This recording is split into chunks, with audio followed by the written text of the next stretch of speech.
जय माता दी दोस्तों, आप सभी का मेरे YouTube चैनल पर स्वागत है। कैसे हैं आप सब? आई होप आप सब बहुत अच्छे हो। माता रानी की कृपा आप सब पर बनी रहे। दोस्तों, आज का वीडियो है कह सकते हैं कि आज का वीडियो एक रिक्वेस्ट पे है। हमारे YouTube के परिवार से ही हैं। उन्हें गणेश जी का व्रत और पूजन के बारे में जानना था और गणेश अथर्व और शीर्ष के विषय में कुछ उन्हें जानना था। मैंने सोचा ये वीडियो मैं बना दूँ उस पर कि गणेश अथर्व और शीर्ष की क्या महिमा है, क्या लाभ है और हमें कैसे व्रत करना है, गणेश जी का कैसे स्थापना करनी है। आज का वीडियो उन्हीं सब पर है। तो उम्मीद करूँगी वीडियो आप सबको ज़रूर पसंद आएगी। वीडियो पसंद आए लाइक करिए, शेयर करिए, चैनल पर नए हो तो सब्सक्राइब जरूर करिएगा और बेल आइकन को प्रेस करिएगा। दोस्तों के साथ शेयर करना बिल्कुल न भूलें। चलिए हम वीडियो को आगे बढ़ाते हैं।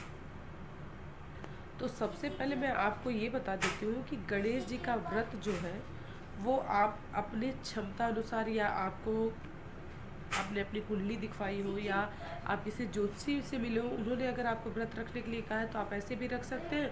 और यदि आपका कोई मन्नत है, आपने कोई मन्नत मानी है, तो उस तर्क से भी आप व्रत को रख सकते हैं। गणेश जी का व्रत बुधवार के दिन किया जाता है। इस चीज़ का ज़रूर ध्यान दीजिएगा कि गणेश जी की अगर आपको स्थापना करना है वो विधि अलग है, और हर माह में अगर व्रत रहना है, महीने में जैसे आप 1-2 व्रत रखना चाहते हैं, एक बार या 2 बार व्रत रखना चाहते हैं, तो हर चतुर्थी के दिन, हर माह के चतुर्थी के दिन भी आप व्रत रख सकते हैं। तो आप चाहे तो हर बुधवार को गणेश जी का उपासना कर सकते हैं, आप चाहे तो चतुर्थी के दिन, माह में चतुर्थी तिथि आती है तो उस दिन भी आप गणेश जी की उपासना कर सकते हैं।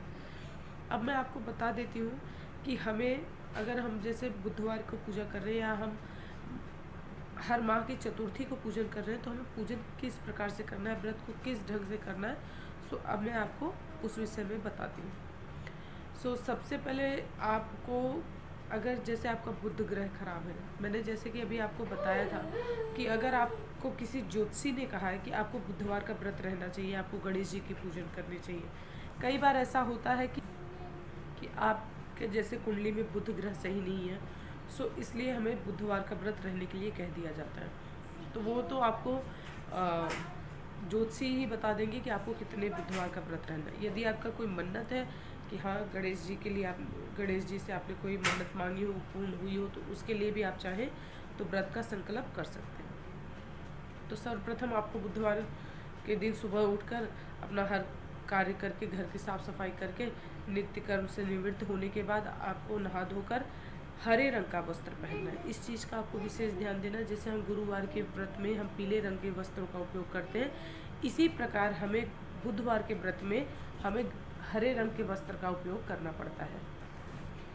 हरे रंग के फल लाने होंगे आपको, और हरी मूंग की दाल जो होती है उसका हलवा जरूर बना लीजिएगा।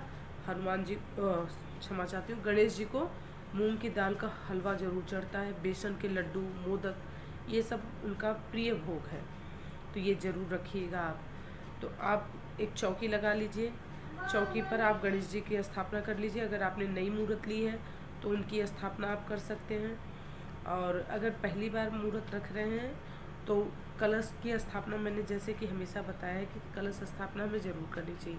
और यदि आप ऐसे बुधवार का पूजन कर रहे हैं, व्रत रह रहे हैं, तो इसमें कलश की स्थापना का कोई विधि नहीं है कि आपको कलश स्थापना करनी ही पड़ेगी। गणेश जी के आप मूर्त रख लीजिए और उनकी विधिवत, उन्हें जल से, पंचामृत मैंने आपको बताया भी है और बनाकर भी दिखाया है। दूध, दही, घी, चीनी, शहद से स्नान करवा के फिर उन्हें शुद्ध जल से स्नान कराइए। फिर उन्हें वस्त्र पोंछकर वस्त्र धारण कराइए, जनेऊ धारण करवाइए, उपवस्त्र दीजिए और उन्हें विधिवत एकदम अच्छे से उनका पूरा श्रृंगार करिए। इत्र चढ़ाइए, तिलक लगाइए, पुष्प चढ़ाइए, माला चढ़ाइए।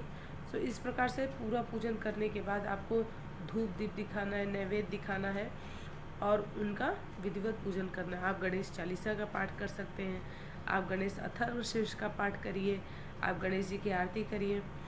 सबसे पहले, और कोई चीज़ अगर न उपलब्ध हो पाए तो आप मानसिक तरीके से, जैसे कि मैंने आपको बता रखा है कि आप मानसिक तरीके से हाथ जोड़कर आप ध्यान करते हुए कि ये जो सामग्री नहीं उपलब्ध हुई उसके लिए क्षमा मांगते हुए आप मानसिक तौर पे ये सोचिए कि आप वो प्रभु को समर्पित कर रहे हैं, तो अवश्य चढ़ जाता है। इसका अर्थ ये नहीं है कि आप कोई चीज़ जानबूझ कर न लाए और उसे मानसिक सोचे कि बस प्रभु मैंने आपको चढ़ा दिया है क्योंकि आप लेने नहीं गए या आप लाए नहीं जानबूझ कर। नहीं उपलब्ध हो पाती किसी कारणवश तो ये चीज़ की जाती है। धूप दीप नैवेद्य चढ़ाने के बाद उन्हें पान का बीड़ा अवश्य चढ़ाएं। तो इस प्रकार से चौकी जब भी आप लगाने लगेंगे तो उस पर चाहे तो आप हरे रंग का वस्त्र बिछा सकते हैं, नहीं तो आप लाल या पीले रंग का भी कपड़ा बिछा सकते हैं। स्वास्तिक बना लीजिएगा। आवाहन पहला ध्यान होता है, फिर आवाहन होता है। तो इस प्रकार से आप ध्यान आवाहन करके मूर्ति की स्थापना करिए और फिर गणेश जी की आरती करिए। प्रसाद सब में वितरण करिए। लड्डू का भोग जो लगाए हैं, आप व्रत पूरे दिन कर सकते हैं। आप एक समय चाहे तो भोजन कर सकते हैं। भोजन अगर आप हलवे का करेंगे जो आप प्रभु को चढ़ाए होंगे गणेश जी को, तो आप उसी का अगर प्रसाद लेते हैं शाम के समय तो अति उत्तम है।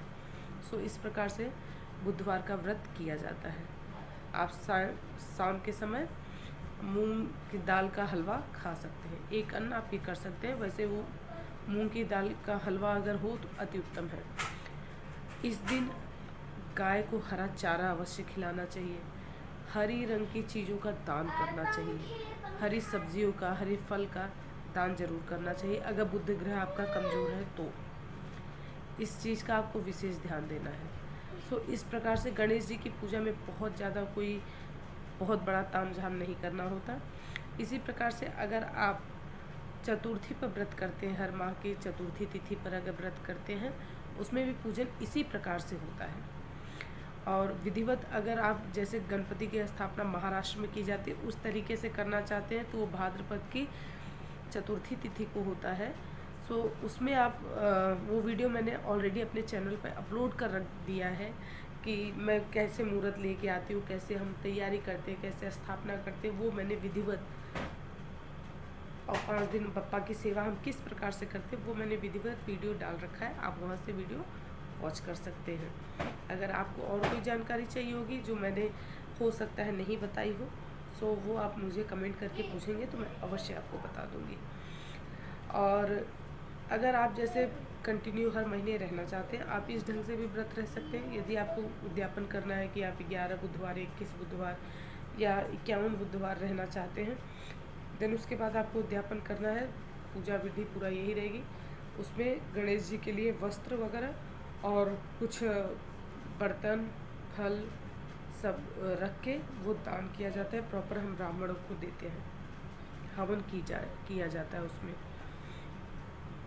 आप हवन चाहे तो दुर्वा को घी में मिलाकर 108 आहुति कर सकते हैं, लेकिन हवन की विधि जो आपको बताई गई होगी सो आप उस प्रकार से करेंगे। जैसे कि अगर आपको व्रत रखने के लिए कहा गया है या आप किसी कारणवश व्रत रहना चाहते हैं तो उसमें आप हवन की विधि आप अपने ब्राह्मण से पूछ के कर सकते हैं।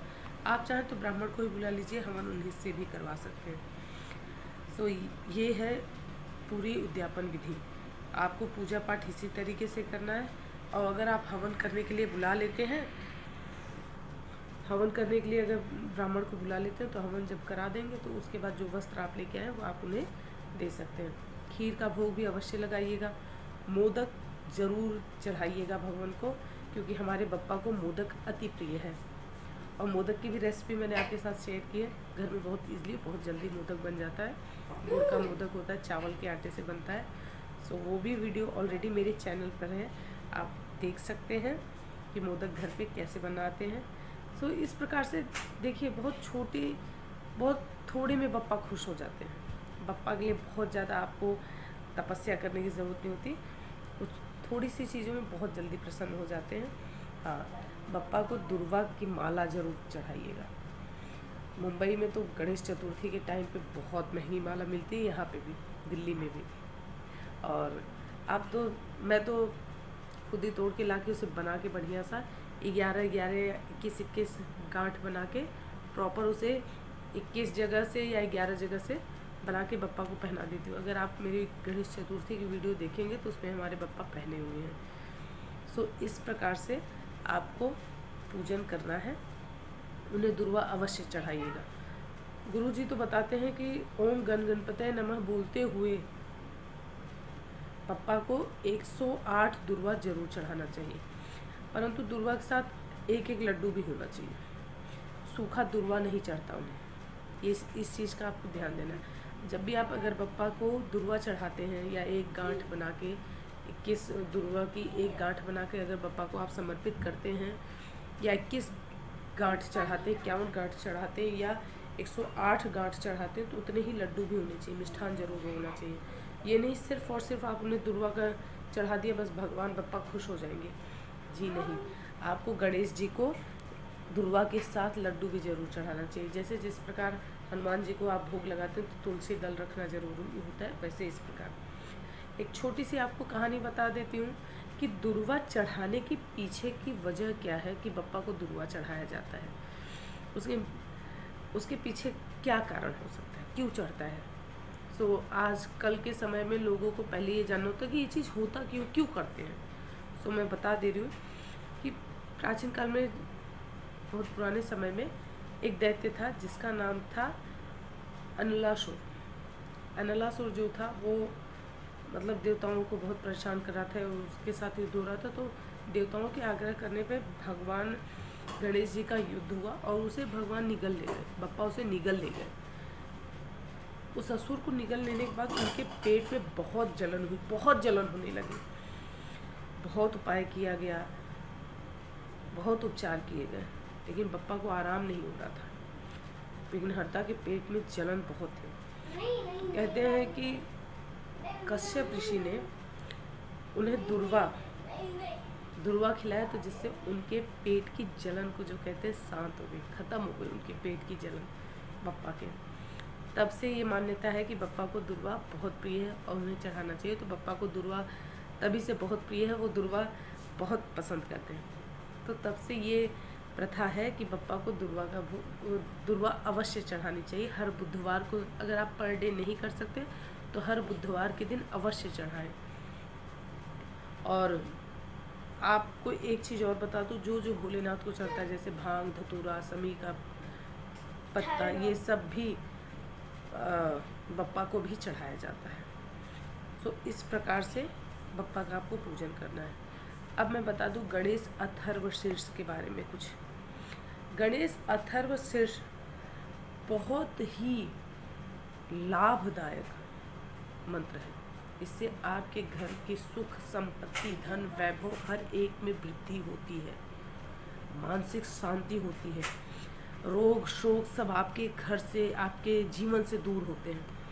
इनफैक्ट मैं आपको बता दूं, मुझे खुद भी गुरुजी ने इस मंत्र के जाप के लिए बोला। 16 एक पैरा, मतलब चार लाइन का एक पैरा है, तो 16 पैर इसमें वो है पैरा। तो आप इस मंत्र का, इसकी छोटी सी पुस्तक मिलती है, आप वो ले सकते हैं, या मोबाइल में इंटरनेट से भी देखकर आप पर डे इसका पाठ करिएगा। आप चतुर्थी पर बुधवार के दिन आप चाहें तो 21 बार पाठ कर सकते हैं। सो बहुत ही लाभदायक है, बहुत ही लाभदायक है। इसे करने से बहुत सारे चीज़ों में अंतर मैंने खुद महसूस किया है। सो इसलिए मैं आपको इस चीज़ के लिए बोल रही हूँ कि आप करके देखिएगा। गणेश अथर्वशीर्ष से आपको बहुत लाभ होगा, बहुत ही ज़्यादा लाभ होगा। इसके बाद आप एक माला अवश्य कर दें। जैसे आप एक पाठ करते हैं तो एक माला जरूर कर लीजिएगा पाठ के अंत में, ओम गण गणपतये नमः। इसका 108 बार जाप कर लीजिए, मतलब एक माला जाप कर लीजिएगा। ये आपका पाठ पूरा मान लिया जाता है। अगर आप 21 बार कर रहे हैं तो ये माला हर पाठ के बाद आपको एक माला करनी पड़ेगी, तो इसी तरीके से आपको 21 माला करनी पड़ेगी। तो इसका भी विशेष ध्यान दें। शुक्ल पक्ष के बुधवार से आप व्रत उठाइए, या शुक्ल पक्ष के बुधवार से आप गणेश अथर्वशीर्ष का पाठ भी शुरू कर सकते हैं। अगर आप व्रत नहीं रख रहे हैं तो आप पूजन कर सकते हैं।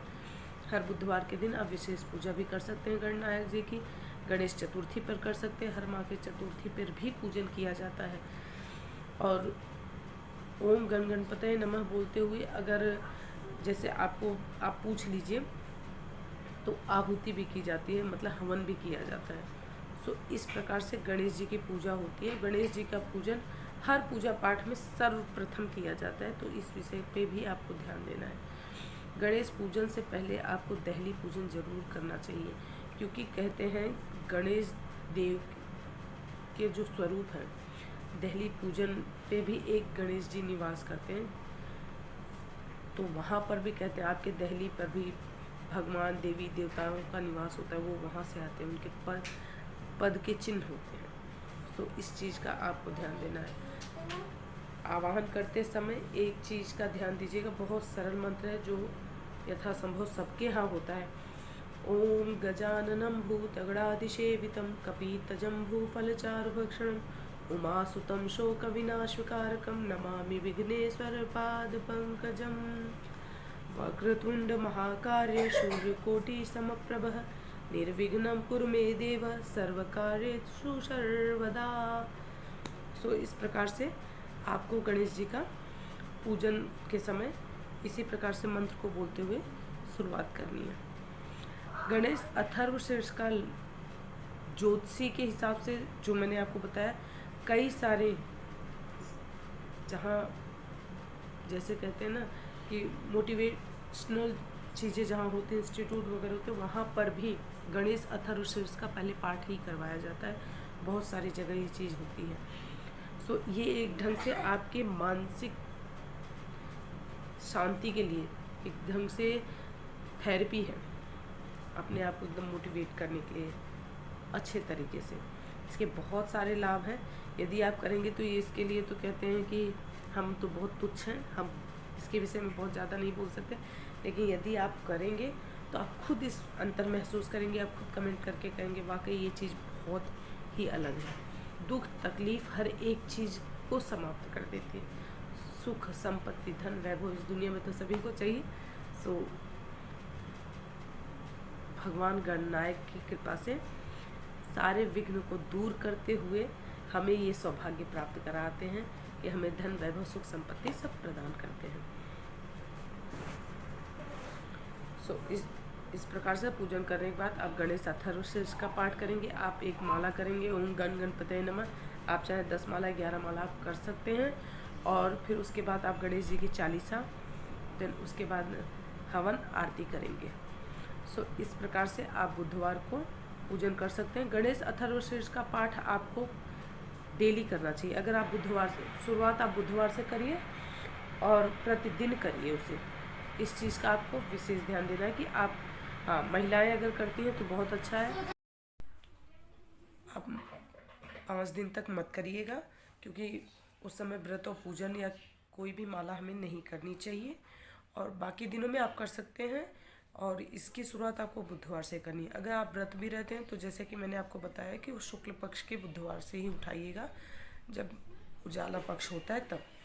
सो इन सब विषय पे आपको विशेष ध्यान देना है। बाकी गणेश जी की पूजा बहुत ही इजी तरीके से होती है, और वो सबसे हनुमान जी गणेश जी ये सब बहुत ही सीधे देवी देवता कहे जाते हैं। वैसे सभी देवी देवता बहुत अच्छे हैं, परंतु गणेश जी की पूजा हनुमान जी की पूजा बहुत ही साधारण तरीके से होती है। सो उम्मीद करती हूँ ये वीडियो आपको ज़रूर पसंद आएगी। वीडियो पसंद आए लाइक करिए, शेयर करें, चैनल पर नए हो सब्सक्राइब जरूर करिएगा, बेल आइकन को प्रेस करिएगा, और दोस्तों के साथ शेयर करना बिल्कुल ना भूलें। यदि आपका कोई सवाल है तो आप ज़रूर पूछ सकते हैं, और आपका कोई भी सवाल हो तो आप कमेंट करके ज़रूर पूछ सकते हैं। सो मैं मिलूँगी आपसे नेक्स्ट वीडियो में, तब तक के लिए जय माता दी।